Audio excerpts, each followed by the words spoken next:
College entrance exam से पहले नीचे वाले ताऊ का बेटा शराब पी बैठा। फिर क्या, उसका सिर बुरी तरह टकरा गया, इसलिए वो एग्जाम ही नहीं दे पाया। ताऊ चाहता था कि मैं उसके बेटे के साथ 1 साल रिपीट करूं। मैंने मना कर दिया तो उसने एक फ्लोर शेकर खरीद ली। एग्जाम के तीनों दिन उसने मुझे सोने ही नहीं दिया, इसलिए मैं होटल में जाकर रहने लगा। लेकिन उसने मेरे ऊपर वाले कमरे में भी रूम ले लिया और वहीं से शोर मचाना जारी रखा। लेकिन उसे ये नहीं पता था कि जिस फ्लोर पर मैं रुका था वहां इलाज के लिए 20 से भी ज्यादा मानसिक मरीज रह रहे थे। और एक बात और, मुझे तो यूनिवर्सिटी में पहले ही एडमिशन मिल चुका था, इसलिए मुझे असल में एग्जाम देने की जरूरत ही नहीं थी। ये 5वीं बार था जब ताऊ लिन मुझे परेशान कर रहा था। वो पूछने लगा, अरे बेटा, क्या तुम लीन जुआन के साथ 1 साल बाद फिर से एग्जाम नहीं दे सकते? मैं बोला, ताऊ, मैं लीन जुआन के साथ 1 साल बाद दोबारा एग्जाम कैसे दूं? मेरा सिर थोड़ी ना फूटा है, और मैं ऐसा क्यों करूं?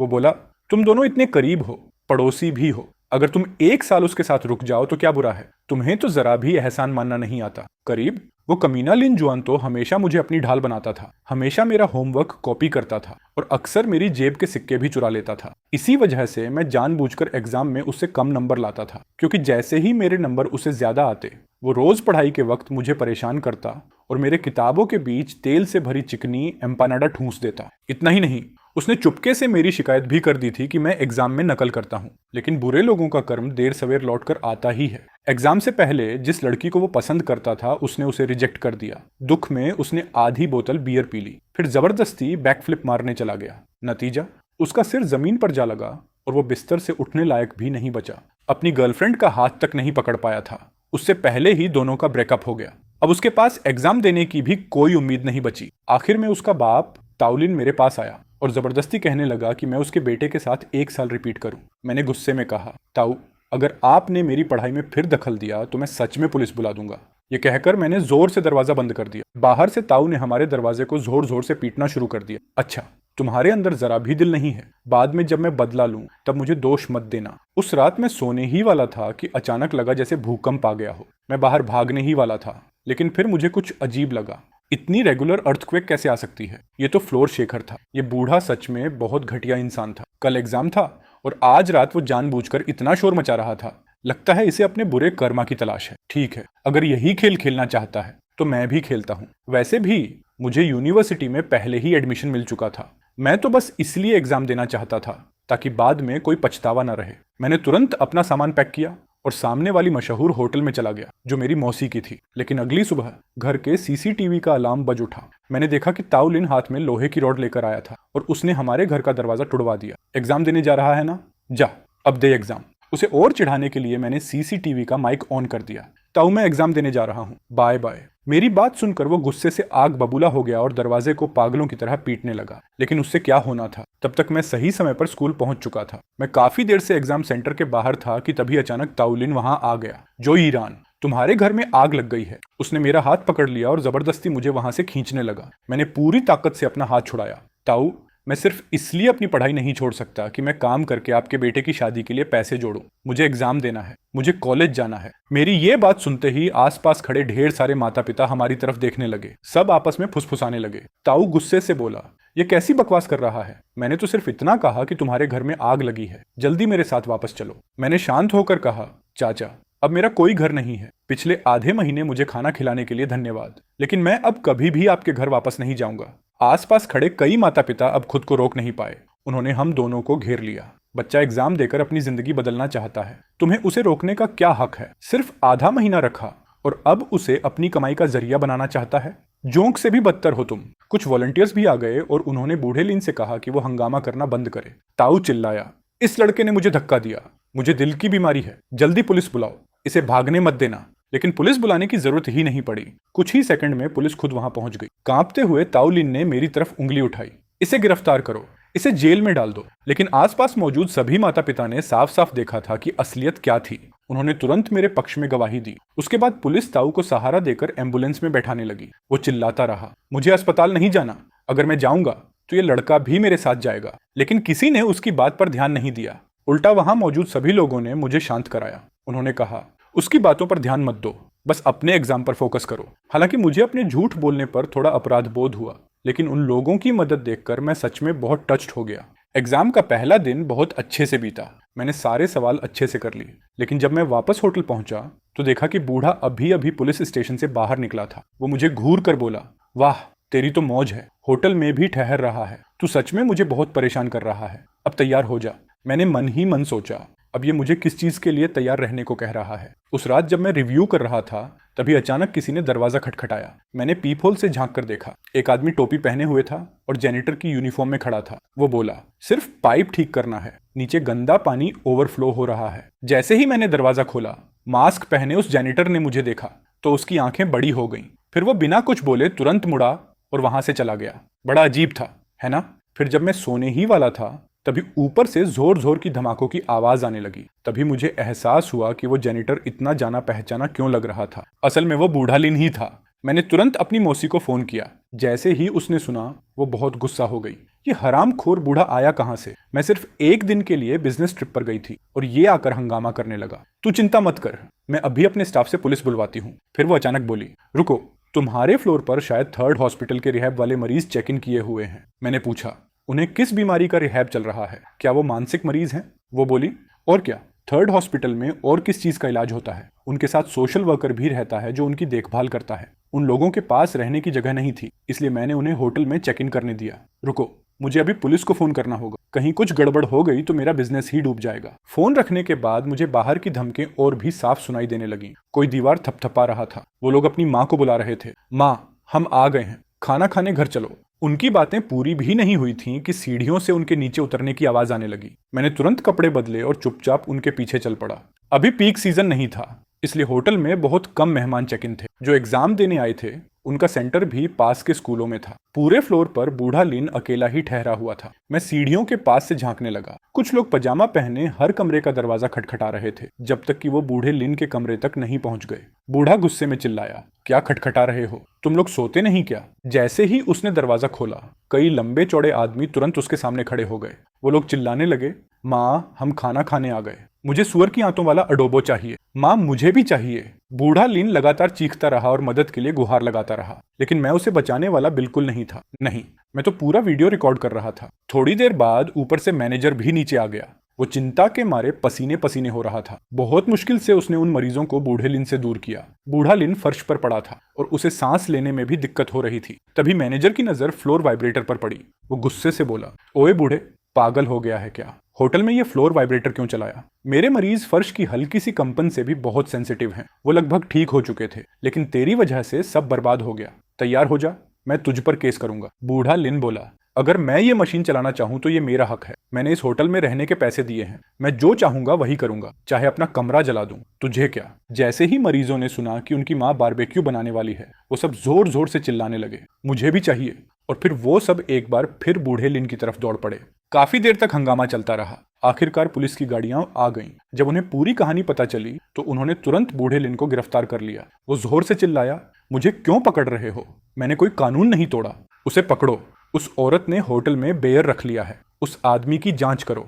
पुलिस ने सीसीटीवी चेक किया। उन्हें मेरे कमरे में किसी के आने या जाने का कोई सबूत नहीं मिला। उन्होंने मेरा स्टेटमेंट लिया और बूढ़े पर झूठा इल्जाम लगाने यानी डिफेमेशन का केस भी दर्ज कर दिया।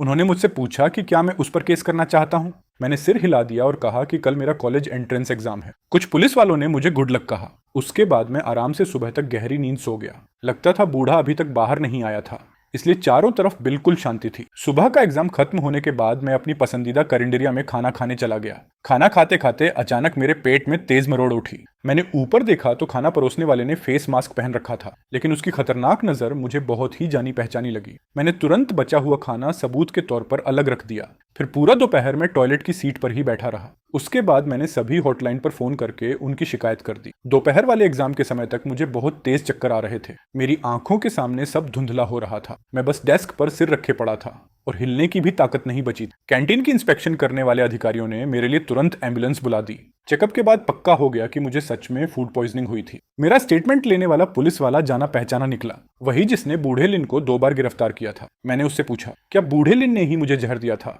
लेकिन मैं हैरान रह गया जब पुलिस वाले ने कहा कि असली सस्पेक्ट तो भाग चुका है, लेकिन इतना पक्का है कि वो बूढ़ा लिन नहीं था, क्योंकि वो अब तक थाने में ही बंद था और अभी तक बाहर नहीं निकला था। कैंटीन की सिक्योरिटी बहुत ढीली थी, इसलिए कोई बाहरी आदमी कर्मचारियों की यूनिफॉर्म पहनकर अंदर घुस गया और किसी को भी शक नहीं हुआ। मेरा गला अचानक सूख गया। आखिर कौन सा शैतान फिर से मेरे पीछे पड़ा हुआ है।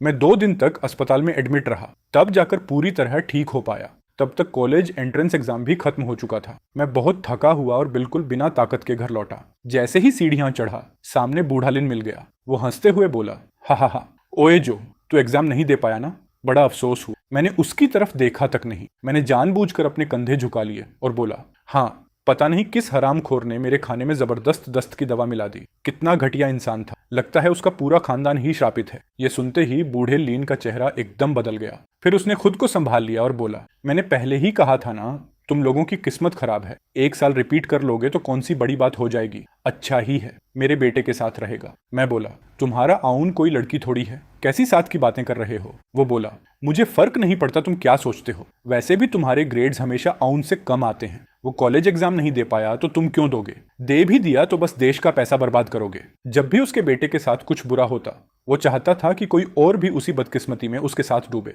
लेकिन मुझे उसकी कोई परवाह नहीं थी। वैसे भी मेरा एक्सेप्टेंस लेटर आने वाला था। फिर वो बोला, ओए जो, छुट्टियों में आउन की देखभाल करनी होगी। तुम दोनों इतने करीब हो, इसलिए सुबह तुम ही उसका ध्यान रखना। कल मेरी डेट है। अगर उसने हाँ कर दी तो लिन जुआन को नई माँ मिल जाएगी। मुझे यकीन है तुम भी उसके लिए खुश होगे, है ना। मैंने मुस्कुराकर कहा, ताऊ लिन, बताओ तो सही, आउन को कौन सी दस्त की दवा खिलानी चाहिए। वैसे सबसे मुश्किल पकड़ में आने वाली तो क्रोटन के बीज होते हैं। ये सुनते ही बूढ़े लिन ने तुरंत अपना मुंह बंद कर लिया। मैंने कहा, ठीक है, बात पक्की रही। लेकिन वो मेरी बात पूरी होने से पहले ही मुड़कर भाग गया। सीधे अपने घर में घुस गया। मैं मन ही मन बोला, वाह, अब मुझे ही आउन की देखभाल करने का हुक्म देगा। लगता है उसके सिर पर मक्खी की गंदगी से नया दिमाग उग आया है। उस रात बूढ़े लिन ने फ्लोर शेकर नहीं चलाया। मैंने भी अपना सामान समेटा और किराए वाला घर खाली कर दिया। अगली सुबह सूरज निकलने से पहले ही मैं टूर ग्रुप की बस में बैठ गया। मेरी शानदार छुट्टियां शुरू हो चुकी थीं। जैसे ही हाईवे पर पहुंचा, बूढ़े लिन के लगातार कॉल्स आने लगे। मैंने उसे ब्लॉक कर दिया। फिर उसने लिन जुअन का वीचैट इस्तेमाल करके मुझे लगातार मैसेजेस भेजने शुरू कर दिए। तू घर पर क्यों नहीं है, कल बात हुई थी ना, तू ही आउन की देखभाल करेगा। मेरी डेट के लिए देर हो रही है, 10 मिनट के अंदर यहाँ पहुंच जा। रिप्लाई क्यों नहीं कर रहा। अगर मेरे साथ खेल खेला तो मैं रोज अपना फ्लोर शेखर चलाऊंगा। मैंने उन दोनों को वीचैट पर म्यूट कर दिया। फिर अपनी टाइमलाइन पर लिजियांग की सेल्फी पोस्ट कर दी।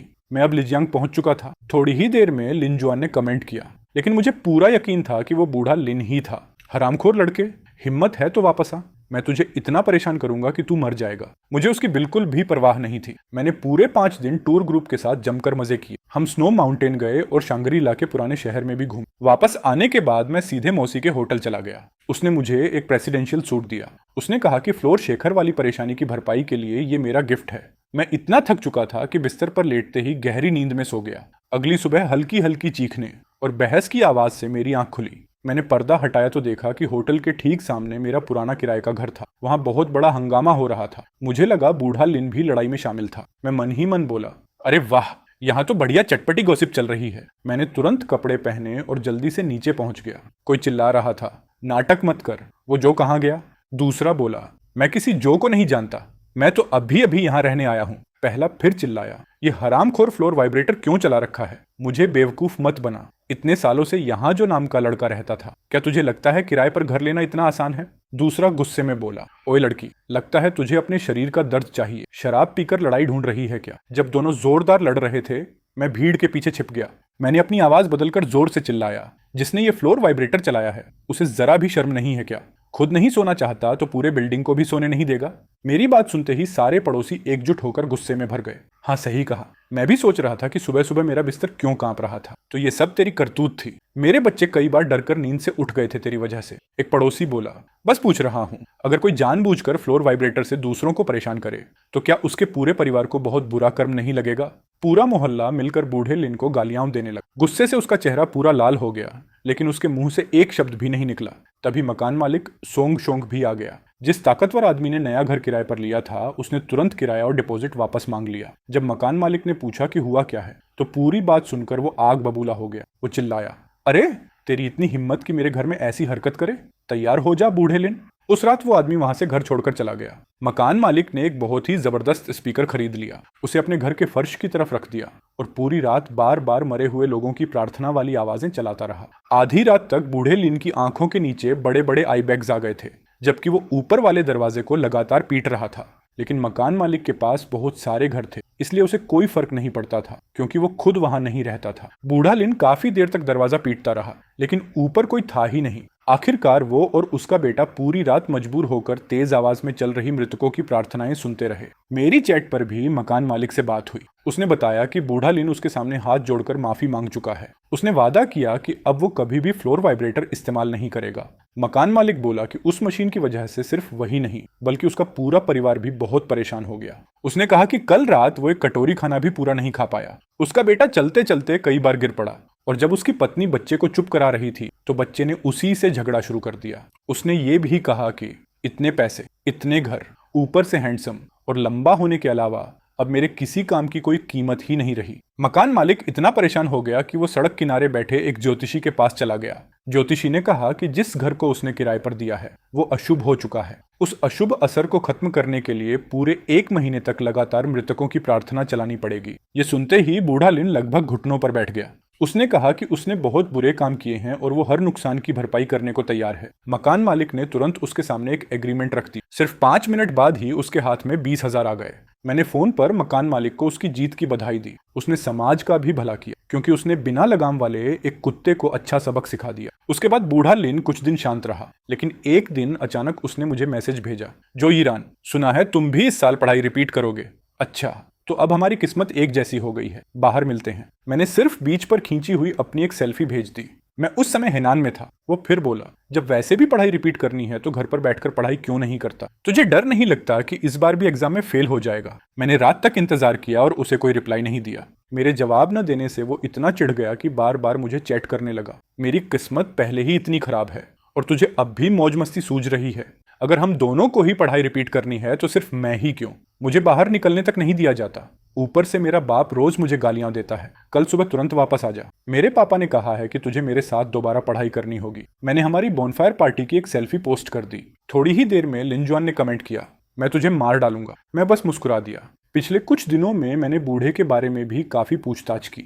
लोगों ने बताया कि जब वो छोटा था और गांव में रहता था तो पड़ोसी की भेड़ ने बच्चे दिए थे। जलन में वो आधी रात को उनके घर की छत पर चढ़ गया और सारी टाइलें तोड़ दी। जब लिन जुआन एलिमेंट्री स्कूल में था तब सिर्फ इसलिए कि पड़ोस वाले गांव की एक लड़की के एग्जाम में उससे 2 नंबर ज्यादा आए थे, उस बूढ़े ने पूरे गांव में उस लड़की के बारे में झूठी अफवाहें फैला दी। वो झूठी कहानियां बनाने में इतना माहिर था कि बेचारी लड़की को मजबूर होकर पढ़ाई छोड़नी पड़ी। वो अपनी पढ़ाई पूरी भी नहीं कर पाई और अपनी मौसी के साथ काम करने चली गई। बाद में उनका गांव उजड़ गया और बूढ़े ने शहर में एक घर खरीद लिया। लेकिन आधा साल भी नहीं बीता था कि उसने सारे पड़ोसियों से लड़ाई कर ली। आज अगर ऊपर वाले पड़ोसी कोई ऐसा फल खरीद लाते जिसे वो खुद नहीं खरीद सकता तो रात में उनके दरवाजे के सामने कूड़ा फेंक आता। अगले दिन अगर सामने वाले घर में नया टेलीविजन आ जाता तो आधी रात को जाकर उनके दरवाजे पर पेंट कर देता। और अब जब लिंजुआन का सिर फूट गया और वो एग्जाम नहीं दे पाया तो बूढ़ा फिर से जलने लगा क्योंकि मैं एग्जाम दे पाया था। और लिंजुआन भी अपने बाप पर ही गया था। वो भी उसी की तरह बड़ा हुआ। उसने भी बूढ़े की लगभग सारी जलन वाली आदतें विरासत में ले ली थी। इसीलिए मैं रोज ऑनलाइन अपनी मौज मस्ती और अच्छे अच्छे खाने की पिक्चर्स पोस्ट करता था ताकि बूढ़ा और उसका बेटा जल जलकर राख हो जाए। आखिर 3 दिन बाद मैं होटल से निकलकर वाटर पार्क जाने ही वाला था कि लॉबी में बाप बेटे दोनों दिखाई दे गए। बूढ़ा व्हीलचेयर धक्का दे रहा था और उस पर लिनजुआन बैठा हुआ था। वो चिल्लाया, जो ईरान, अभी इसी वक्त हमारे साथ वापस चल, जल्द ही ग्रेड्स आने वाले हैं। मैं अपनी आंखों से खुद देखना चाहता हूँ। मैं पीछे खड़ी आंटियों की तरफ मुड़ा और बोला, आंटियों, लगता है आज मैं आपकी पिक्चर्स नहीं खींच पाऊंगा। मेरा पड़ोसी मुझे जबरदस्ती घर ले जाना चाहता है ताकि मेरी किडनी निकालकर उस लंगड़े को दे दे। ये सुनते ही टूर ग्रुप की सारी आंटियां गुस्से से फट पड़ी। क्या तुम्हें जाने नहीं देंगे? तुम ही सबसे अच्छी पिक्चर्स खींचते हो। इतनी मुश्किल से तो हमें इतना हैंडसम लड़का साथ मिला है। देखते हैं कौन है इतना बहादुर जो तुम्हें ले जाने की कोशिश करता है। और तुम अपनी किडनी उसे क्यों दोगे? अभी तो तुम इतने जवान हो, बाद में शादी कैसे करोगे? बूढ़ा लिन गुस्से में बोला, तुम बूढ़ी औरतों को क्या पता, शाओ को दोबारा पढ़ाई करनी है। उसके पास बाहर जाकर बेवकूफियां करने का टाइम नहीं है। उसकी माँ भी नहीं है, इसलिए उसे पढ़ाई करवाने की जिम्मेदारी मेरी है। ये सुनते ही टूर ग्रुप की आंटियां भड़क गईं।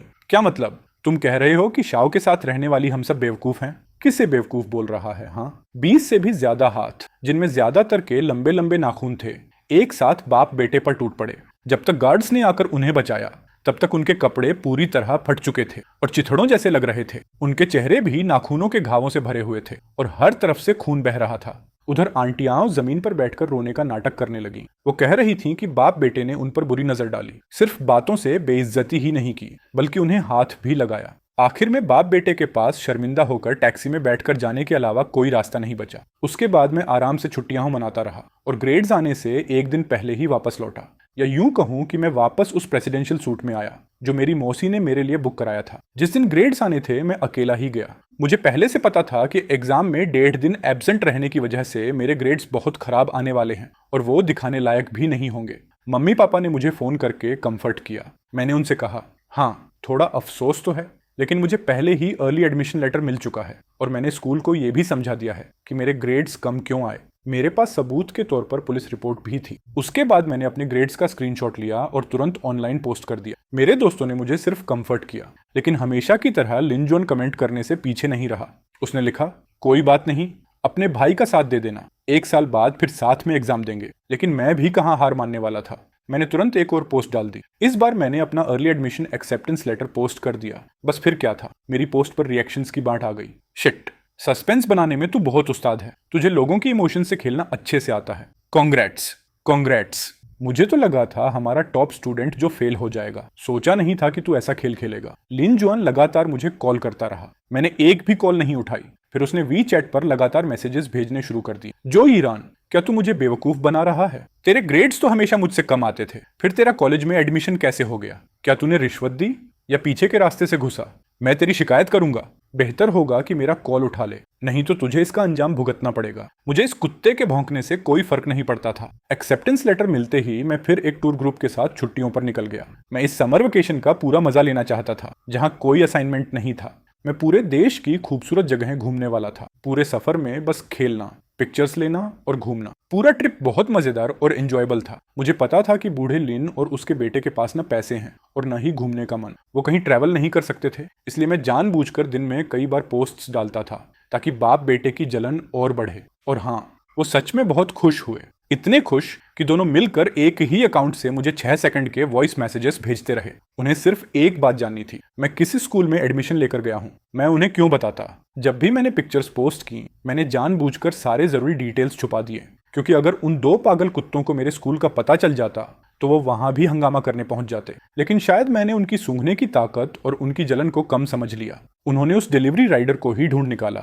जिसने उस दिन मुझे एक्सेप्टेंस लेटर दिया था। उन्होंने उसका सेलफोन छीन लिया और उसके ऐप में जाकर सारे डिलीवरी रिकॉर्ड्स देखने लगे। नाम और नंबर का कुछ हिस्सा छुपा होने के बावजूद उन्होंने तुरंत पहचान लिया कि मेरा पैकेज कौन सा था। फिर उन्होंने ट्रैकिंग नंबर इंटरनेट पर डाल दिया और उसी से मेरे स्कूल का पता लगा लिया। मैं उस समय इनर मंगोलिया की यात्रा का मजा ले रहा था कि तभी अचानक यूनिवर्सिटी से मेरा कॉल आया। उन्होंने बहुत गंभीर आवाज में कहा कि किसी ने मेरी शिकायत की है। उसका आरोप था कि मैंने हाई स्कूल के एक सिटीवाइड फाइनल एग्जाम में चीटिंग की थी। उन्होंने मुझे उस शिकायत की रिपोर्ट फॉर्म की कॉपी भी भेज दी। मुझे सोचने की भी जरूरत नहीं थी कि ये हरकत किसने की होगी। यूनिवर्सिटी के प्रोफेसर ने मुझसे कहा, तुम्हें एडमिशन देने से पहले ही तुम्हारे हाई स्कूल ने हमें तुम्हारा बहुत अच्छा रिकॉर्ड भेज दिया था, इसलिए हमें तुम्हारे चरित्र पर पूरा भरोसा है। लेकिन हमें इस शिकायत का जवाब देना ही पड़ेगा, क्योंकि जिसने शिकायत की है वो लगातार इस मामले पर नजर रख रहा है। अगर हमने तुम्हारा स्लॉट रद्द नहीं किया तो वो मीडिया तक जाने की धमकी दे रहा है, इसलिए यूनिवर्सिटी भी मुश्किल में है। मैंने प्रोफेसर से कहा, मैं सारे सबूत दूंगा ताकि मामला साफ हो जाए।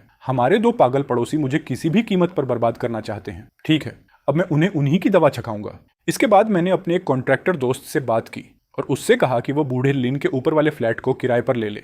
वो देखने में अभी भी जवान लगता था, लेकिन कई सालों से काम कर रहा था। उसने खुद को एक अमीर खानदान का वारिस बताया और ये भी कि वो अपने फैमिली बिजनेस का बॉस है। वो रोज अपने साथ खूबसूरत लड़कियों को घर लाता था। 2 दिन भी नहीं बीते थे कि बूढ़े लिन की नजर उस पर पड़ गई। जब मेरा दोस्त ऊपर जा रहा था तब बूढ़े लिन ने उससे बात की। उसे पता चला कि मेरा दोस्त और उसका बेटा लगभग एक ही उम्र के हैं, लेकिन मेरा दोस्त पहले ही जिंदगी में बहुत सफल हो चुका था। उसे कॉलेज एंट्रेंस एग्जाम देने की भी जरूरत नहीं पड़ी। यहाँ तक कि मशहूर यूनिवर्सिटीज से ग्रेजुएट लोग भी उसके लिए काम करते थे। यहीं से बूढ़े लिन की उसमें दिलचस्पी बढ़ने लगी। मेरे दोस्त ने ऊपर माइक्रोफोन लगा रखा था, इसलिए नीचे होने वाली हर बात हमें साफ साफ सुनाई देती थी। हमने बूढ़े लिन और उसके बेटे की हर बातचीत सुनी। ये सब उसकी अपनी मेहनत से थोड़ी मिला है। इतना घमंड किस बात का? अगर उसका बाप इतना मशहूर ना होता तो वो भी मेरी तरह ही होता। कॉलेज से ग्रेजुएट होकर आखिर में किसी का एम्प्लॉय ही बनता। ऊपर से रोज लड़कियां भी घर लाता है। वो लड़की भी सिर्फ पैसों की भूखी है। मैं तो ऐसी लड़की को कभी पसंद ही नहीं करूंगा। बूढ़ा लिन बोला, बेटा तू भी तो हैंडसम है, पहले उस लड़की को पटा, फिर उस घमंडी आदमी की गर्लफ्रेंड छीन लेना। अगले दिन लिन जुआन ने जानबूझकर उस खूबसूरत पड़ोसन से कॉरिडोर में मुलाकात की। उसने बहाना बनाया कि उसका अभी अभी कॉलेज एंट्रेंस एग्जाम खत्म हुआ है। वो बोला कि उसे कॉलेज लाइफ के बारे में कुछ पूछना है। इसी बहाने उसे उस लड़की का वीचैट मिल गया। उसके बाद वो लड़की रोज पोस्ट डालने लगी कि उसका अमीर बॉयफ्रेंड उसे क्या क्या गिफ्ट्स दे रहा है। शुरुआत में तो बस कुछ छोटे मोटे सामान थे जिनकी कीमत कुछ 100 रुपए थी। लिन जुआन भी तुरंत गिफ्ट भेज देता, लेकिन उससे थोड़ा महंगा। धीरे धीरे गिफ्ट्स की कीमत हजारों रुपए तक पहुंच गई। अब लिन जुआन का बजट बिगड़ने लगा, इसलिए उसने बूढ़े लिन से पैसे मांगे।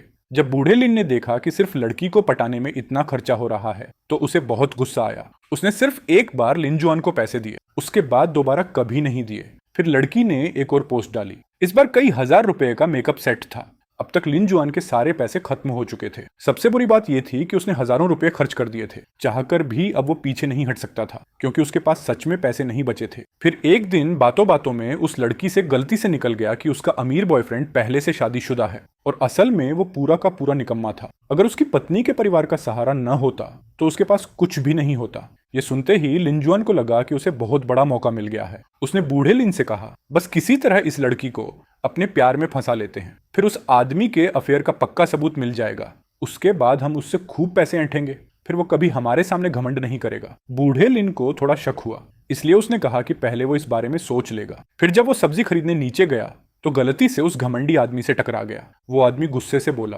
अंधा है क्या? पता है मैंने जो पहना है उसकी कीमत कितनी है? तू 1 साल काम करेगा तब भी इसे नहीं खरीद पाएगा। कचरा, तेरी उम्र में तो मेरी कार का एक टायर भी तेरी जान से ज्यादा कीमती है। कुत्ते जैसी जिंदगी है तेरी। बूढ़े लिन ने अपनी पूरी जिंदगी में कभी ऐसी बेइज्जती नहीं झेली थी। उसके सीने में गुस्सा और जलन धधकने लगी। उसका चेहरा गुस्से से लाल हो गया और सांस लेना भी मुश्किल हो गया। घर पहुंचते ही उसने लिन जुआन को आदेश दिया कि वो लड़की को पटाने में कोई कमी न छोड़े। उन्हें उस घमंडी आदमी को जबरदस्त सबक सिखाना था। बूढ़े लिन ने अपनी बैंक बुक निकाल ली। उसने लिन जुआन को खुलकर खर्च करने की इजाजत दे दी ताकि 1 हफ्ते के अंदर वो लड़की का दिल जीत सके। उसके बाद वो लोग चुपके से लड़की के कमरे में हिडन कैमरा लगा देंगे ताकि उनके पास पक्का सबूत आ जाए। अब जब लिन जुआन के पास पैसे थे तो उसने महंगे महंगे गिफ्ट्स देना शुरू कर दिया। उस निकम्मे बॉयफ्रेंड से जितना गिफ्ट मिलता वो उससे भी महंगा गिफ्ट देता। लड़की की खुशी साफ दिखाई दे रही थी। उसकी और लिन जुआन की चैट भी पहले से ज्यादा रोमांटिक और खुली होने लगी। अब तो बातें सारी हदें पार करने लगी थीं। जब भी लिन जुआन को लगता कि अब लड़की उसकी हो जाएगी, तभी वो लड़की फिर से नखरे दिखाकर उससे दूरी बना लेती। इससे लिन जुआन और भी ज्यादा बेचैन और परेशान हो जाता। लेकिन बूढ़े लिन की थोड़ी सी बचत इतनी बड़ी खर्चीली चाल के लिए काफी नहीं थी। कुछ ही राउंड्स में सारा पैसा खत्म हो गया, लेकिन अब वो लोग पीछे भी नहीं हट सकते थे, क्योंकि बूढ़े लिन ने अपना ताबूत के लिए बचाया हुआ पैसा तक लगा दिया था। फिर भी 1 पैसा भी वापस नहीं आया था। बाप बेटे ये बात मानने को तैयार नहीं थे, इसलिए लिन जुआन ने उधार लेना और लोन लेना शुरू कर दिया। उसी समय लड़की ने एक और बड़ा धमाका कर दिया। मेरा हरामखोर बॉयफ्रेंड आधे महीने के लिए बिजनेस ट्रिप पर जा रहा है। मेरा तो बहुत मन है ट्रेवल करने का। ये पोस्ट पढ़ते ही लिन जुआन खुशी और उत्साह से कांपने लगा। उसने कहा, मैं तुम्हारा सहायक बनने को तैयार हूँ। तुम्हारा बैग उठाऊंगा और तुम्हारी पिक्चर्स भी खींचूंगा। लड़की ने 2 दिन तक थोड़ा नखरा दिखाया, फिर आखिरकार वो लिन जुआन के साथ जाने के लिए मान गई। उसने तुरंत अपना ट्रैवल आइटिनरी उसे भेज दिया। मुझे सस्ते होटल्स में सोने की आदत नहीं है और मुझे छोटे एयरप्लेन्स में सफर करना भी पसंद नहीं है। अभी तो हमें बहुत सारी चीजें खरीदनी है। इस पूरे ट्रिप में बहुत ज्यादा खर्च होने वाला है। क्यों ना हम ये ट्रिप ही कैंसिल कर दें?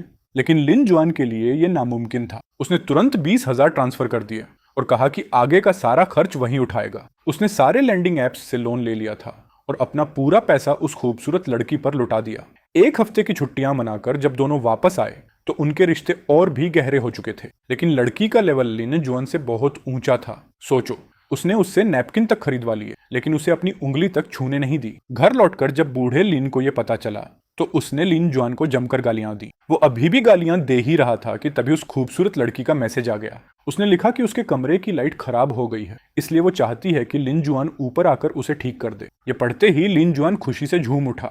मैंने पहले ही कहा था, उस लड़की को पटाना तो बच्चों का खेल है। वो अपने साथ प्रोटेक्शन और हिडन कैमरा लेकर उसके कमरे में चला गया। लेकिन 5 मिनट भी नहीं हुए थे कि वो झुके हुए कंधों के साथ वापस नीचे आ गया। बूढ़े लिन ने उसके शरीर के नीचे वाले हिस्से की तरफ देखा और पूछा, ओए लड़के, तुझे कोई बीमारी है क्या? लिन जुआन बोला, मुझे कोई बीमारी नहीं है। मैं सच में सिर्फ लाइट ठीक करने ऊपर गया था। इतना सुनते ही बूढ़ा लिन गुस्से से पागल हो गया। उसने घर के बर्तन, कढ़ाई और कटोरियां सब तोड़ डाली। उसने लिन जुआन के पूरे खानदान को, उसके पुरखों तक को गालियां दी। अच्छी बात यह थी कि कैमरा सही तरीके से इंस्टॉल हो गया था। बस किसी तरह उस अमीर आदमी के खिलाफ पक्का एविडेंस मिल जाए, फिर उनके पास सब वापस पाने की उम्मीद थी। लेकिन कई दिन बीत गए उस अमीर आदमी का कहीं कोई साया तक नहीं दिखा और वो खूबसूरत लड़की भी उस कमरे में सोती ही नहीं थी जहां लिन जुआन ने कैमरा लगाया था। उन्हें बिल्कुल भी फायदा नहीं हुआ। दोनों बाप बेटे उस कैमरा फुटेज को देखते देखते लगभग पागल हो गए, इतना कि मुझे कॉलेज से निकलवाने के लिए जो शिकायत की थी उसकी भी उन्हें परवाह नहीं रही। मैंने इसी मौके का फायदा उठाया। मैंने अपने उस टीचर से संपर्क किया जो छुट्टियों पर थे और उनसे पुराने एग्जाम के सारे रिकॉर्ड्स निकलवाए। साथ ही उस एग्जाम रूम की सीसीटीवी फुटेज भी निकलवाई जिसे मेरी शिकायत की वजह से संभाल कर रखा गया था। लिन जुआन ने पहले जो मेरे खिलाफ झूठा इल्जाम लगाया था उसकी वजह से स्कूल ने उसे सार्वजनिक चेतावनी भी दी थी। बेशक उस समय उसे यकीन नहीं हुआ था। वो कहता था ये नामुमकिन है कि इसके नंबर मुझसे ज्यादा आए हों, इसने जरूर चीटिंग की होगी। इसलिए उसने मिली हुई चेतावनी को जल्दी ही भुला दिया। लेकिन उसका रिकॉर्ड अब भी स्कूल की वेबसाइट पर मौजूद था। मैंने सारे एविडेंस इकट्ठा किए और यूनिवर्सिटी भेज दी। ज्यादा समय नहीं बीता था कि मेरे टीचर का कॉल आ गया। उन्होंने बताया कि शिकायत वाला मामला लगभग सुलझ चुका है। लेकिन मैंने उनसे फिर भी कहा अगर शिकायत करने वाला दोबारा पूछे तो कह दीजिए कि जांच अभी भी चल रही है। हमारा स्कूल कभी भी खराब चरित्र वाले स्टूडेंट्स को दाखिला नहीं देता। उधर दूसरी तरफ लिन जुआन और बूढ़ा लिन अब भी कैमरा फुटेज पर नजर गड़ाए बैठे थे। आखिरकार वो अमीर आदमी भी दिखाई दे गया। बाप बेटे की खुशी का ठिकाना नहीं रहा। ऐसा लग रहा था जैसे उनकी लॉटरी लग गई हो। उन्होंने देखा कि अमीर लड़का और वो खूबसूरत लड़की कमरे में दाखिल हुए और दोनों ने अपनी जैकेट्स उतार दी। फिर दोनों हंसते हुए बातें करने लगे, मजाक करने लगे और एक दूसरे से फ्लर्ट करने लगे। इसके बाद उस लड़की ने बिजनेस एलीट मास्टर क्लास नाम की एक किताब निकाली और उस अमीर लड़के को लेक्चर देने लगी। साथ ही उसका ब्रेन वॉश भी करने लगी। अगर तुम्हें सफल होना है तो पहले थोड़ा पागल बनना होगा। ज्यादा मत सोचो, बस आगे बढ़ो। कामयाबी उन्हीं लोगों को मिलती है जो तुरंत कदम उठाते हैं। एक बल्ब भी 6,000 पाउंड में बिक सकता है। अपना माइंडसेट बदलो, पैसा खुद आने लगेगा। अमीर लड़का जोर जोर से ताली बजाकर बोला, मैं समझ गया। उधर लिन परिवार के बाप बेटे मुंह खोले बस देखते रह गए। उन्होंने पूरे 5 घंटे तक उस लड़की को अमीर लड़के को प्राइवेट मास्टर क्लास देते देखा। आखिर में अमीर लड़के ने लड़की के दोनों हाथ कसकर पकड़ लिए और खुशी से बोला, कोच अब मुझे समझ आ गया। मैं अपनी मेहनत से अपने परिवार की किस्मत बदल दूंगा। जो लोग कहते हैं कि मैं सिर्फ अपनी पत्नी के भरोसे जीता हूं, एक दिन मैं उन सबको पछताने पर मजबूर कर दूंगा। ये कहकर वो अमीर लड़का वहां से चला गया। तभी बूढ़े लिन ने जोरदार थप्पड़ लिन जुआन के मुंह पर जड़ दिया। यही है वो लड़की जिसे तू कह रहा था कि फंसा लिया? बड़ा आया सॉलिड एविडेंस लाने वाला। लिन जुआन अपने गाल को पकड़कर खड़ा रह गया। वो पूरी तरह सदमे में था। बूढ़े लिन ने उसे लगातार कई थप्पड़ और मार दिए। तभी लिन जुआन जोर से चिल्लाया, हमारे साथ खेल हो गया। अब उसका बाप भी होश में आ गया। वो चिल्लाया, जल्दी पुलिस बुलाओ, ये स्कैम है। पुलिस आने के बाद दोनों पक्षों की जांच की गई। बाप बेटा लगातार चिल्ला रहे थे कि उनके साथ लव स्कैम हुआ है। लेकिन लड़की ने लिन जुआन के साथ हुई पूरी चैट हिस्ट्री पुलिस को दिखा दी। सबसे पहले फ्रेंड रिक्वेस्ट लिन जुआन ने ही भेजी थी और सारे गिफ्ट्स भी उसने अपनी मर्जी से दिए थे। उनकी सारी चैट में सिर्फ लिन जुआन ही लड़की पर लाइन मार रहा था। आखिर में लड़की रोते हुए बोली, मैं तो सिर्फ अपना कर्ज चुकाने के लिए टीचर की नौकरी कर रही थी। मुझे लगा था कि मुझे अपना ट्रू लव मिल गया है, लेकिन इसने तो मुझे सिर्फ एक बुरी औरत और धोखेबाज कह दिया। आखिर में उस लड़की को अब किसी भी हालत में लिन जुआन के पास वापस नहीं लाया जा सकता था। मेरे अमीर दोस्त ने जो गिफ्ट्स उसे दिए थे वो इसीलिए दिए थे क्योंकि उसे पता था कि लड़की किसी की दया या भीख लेना पसंद नहीं करती। इसलिए उसने ऐसे गिफ्ट्स दिए जिन्हें वो बेच सके। लड़की ने अपने सारे गिफ्ट्स बेच दिए ताकि अपना कर्ज चुका सके। और ट्रैवल पर जाने से पहले लिन जुआन ने जो 30,000 उसे भेजे थे वो भी दोनों ने पूरे ट्रिप में खर्च कर दिए। जो भी पैसा खर्च हुआ उसे पूरी तरह वॉलंटरी गिफ्ट्स माना गया। इसलिए बूढ़े लिन और उसके बेटे को एक पैसा तक वापस नहीं मिला। उल्टा वो दोनों ऑनलाइन लैंडिंग एप्स के सैकड़ों हजार के कर्ज में डूब गए। इतना ही नहीं, दूसरों की प्राइवेसी में झांकने और चोरी छिपे वीडियो बनाने के आरोप में बाप बेटे दोनों को कुछ दिनों के लिए जेल भी भेज दिया गया। वो लड़की भी इस घटना के बाद दुखी होकर हमेशा के लिए घर बदल कर चली गई। इसी दौरान पुलिस ने उस आदमी को भी पकड़ लिया जिसने उस दिन कैंटीन में मेरे खाने में दस्त की दवा मिलाई थी। और हैरानी की बात यह थी कि वो लगभग 100 साल का बूढ़ा था। उसने बताया कि बूढ़े लिन, अंकल लिन और उसके पिता ने उसे कहा था कि मेरे ग्रेड्स खराब आए थे, फिर भी मैं कॉलेज एंट्रेंस एग्जाम में शामिल हो गया, जबकि उनका पोता नहीं दे पाया। ये सुनते ही वो बूढ़ा गुस्से से आग बबूला हो गया। उसने कहा कि वो अपने पोते के हक के लिए लड़ेगा।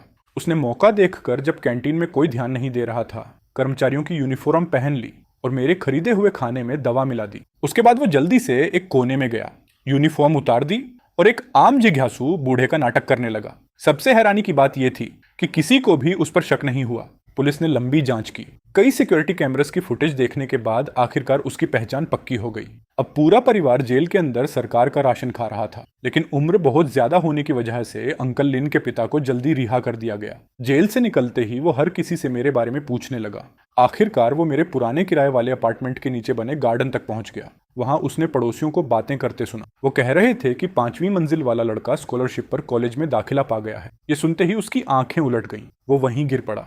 अगले दिन लोग उसे मिले, लेकिन तब तक बहुत देर हो चुकी थी। वो मर चुका था। उधर जब लिन जुआन जेल से बाहर आया, तब तक मैं आराम से यूनिवर्सिटी में दाखिला ले चुका था। मैंने सोशल मीडिया पर पोस्ट भी डाली। लगता था लिन जुआन परेशानियों से पूरी तरह टूट चुका था। अगले दिन उसने मुझे मैसेज भेजा। उसने लिखा, तेरी भी हिम्मत है जो अभी भी स्कूल जाने की सोच रहा है। लेकिन मुझे पता था कि वो सिर्फ धमकियां दे सकता है। उसी समय मेरे अमीर दोस्त का मैसेज आया। उसने बताया कि रोज कर्ज वसूलने वाले लोग बूढ़े लिन और उसके बेटे के घर के दरवाजे पर खड़े रहते हैं। उनकी हर हरकत पर नजर रखी जाती है। अब वो कहीं भी भाग नहीं सकते थे। समर वेकेशन खत्म होने के बाद लिन जुआन को मजबूरी में फिर से हाई स्कूल जाकर वही साल रिपीट करना पड़ा। लेकिन स्कूल के बाहर भी कर्ज वसूलने वाले उसका इंतजार करते रहते थे। हर दिन छुट्टी के बाद वो उसे घेर लेते। एक दिन अचानक लिन जुआन ने मुझे मैसेज भेजा। उसने लिखा, ये पूरा जाल तूने ही मेरे लिए बिछाया था, है ना? मैंने जवाब दिया, मैं तेरे लिए जाल क्यों बिछाऊंगा? क्या तू खुद ही अपने आप को कब्र में दफन नहीं कर सकता? कुछ समय बाद उसने फिर रिप्लाई किया। उसने लिखा, पापा कहते हैं कि जिस दिन से तू गया है हमारी पूरी फैमिली बदकिस्मती में डूब गई है। अब हम इतने बड़े कर्ज में फंस चुके हैं। अगर ये सब तूने नहीं किया तो फिर किसने किया? एक पल के लिए मुझे लगा कि शायद उसे सच पता चल गया है, लेकिन असल में उन्हें अपनी जलन और बेवकूफी के अलावा किसी और पर दोष डालने के लिए कोई नहीं मिला। इसलिए सारा इल्जाम मुझ पर डाल दिया। मैंने उन बेवकूफों को पूरी तरह इग्नोर कर दिया।